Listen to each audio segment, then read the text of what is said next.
Paris, 1314. A 70-year-old man stands chained to a stake. His body is broken from 7 years of torture, but his eyes burn with defiance. Jacques de Molay, Grand Master of the Knights Templar. Thousands have gathered to watch him beg for mercy. Instead, he does something no one expects. He retracts every confession, proclaims the Templars innocent, and curses King Philip IV and Pope Clement V to face God's judgment within the year. A heretic who retracts must burn alive. The flames are lit, they climb slowly, deliberately. Witnesses say he never screamed. He repeated his curse until smoke filled his lungs. The Pope died 33 days later. The King, 8 months after. Coincidence? For 700 years people have whispered about the Templar curse.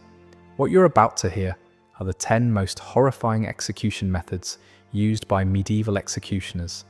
Methods designed to make death last for days. This is Crown and Dagger, and this is what really happened.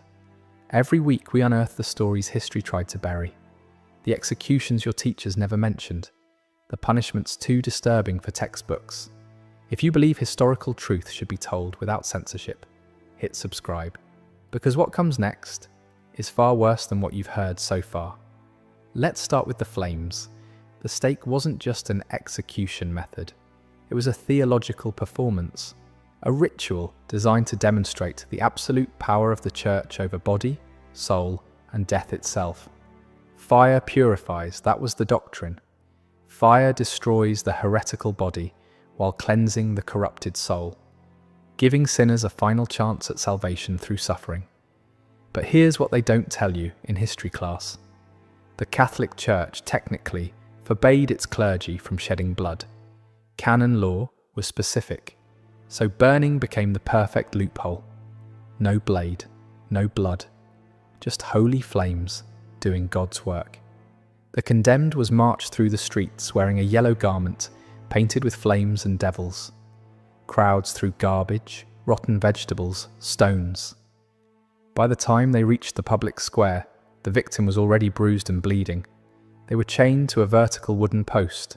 Chains, not ropes. Ropes burned through too quickly. Wood and straw stacked around them to chest height.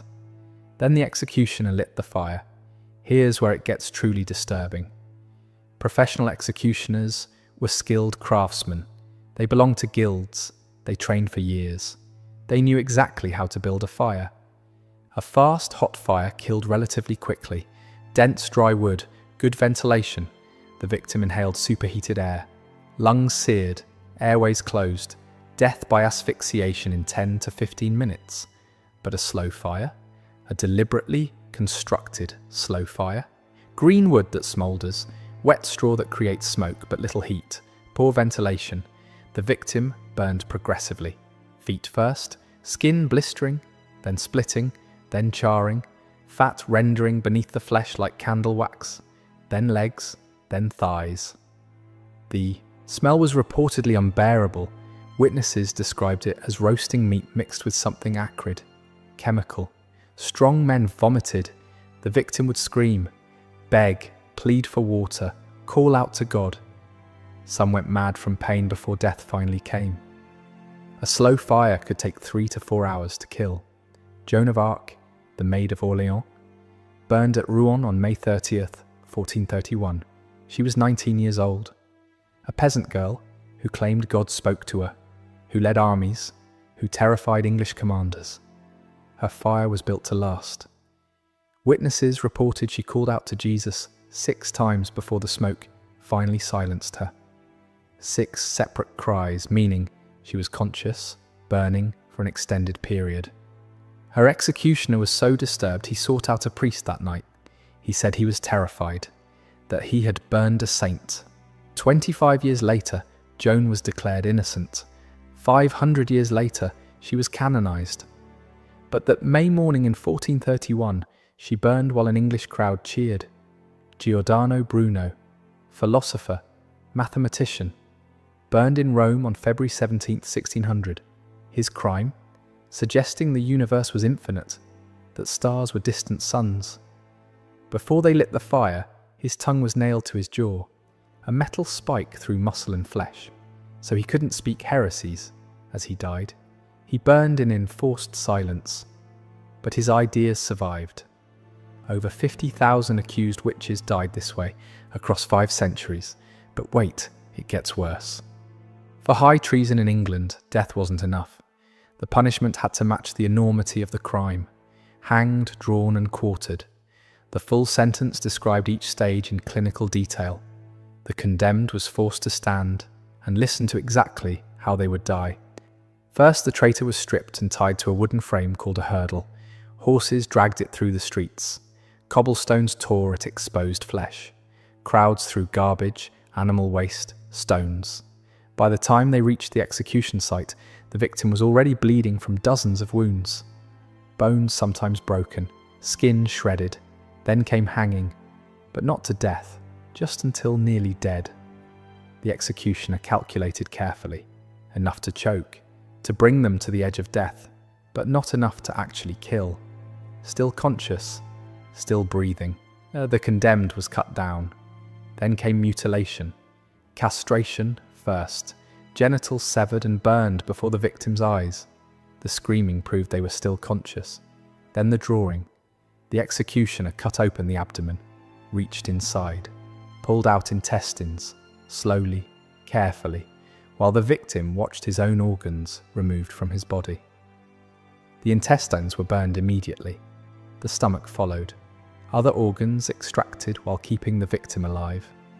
The heart was removed last. Finally, decapitation.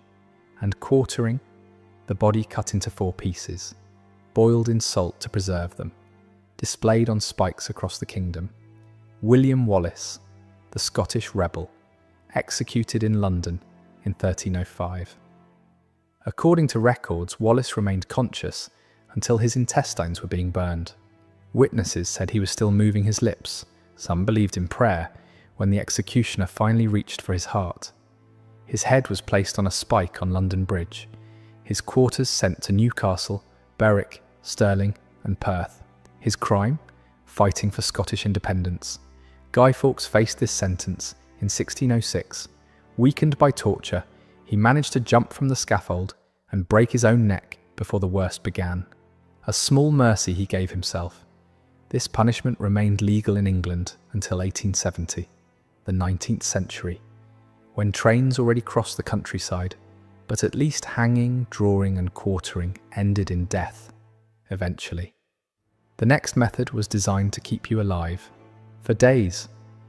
Now I have to ask you something.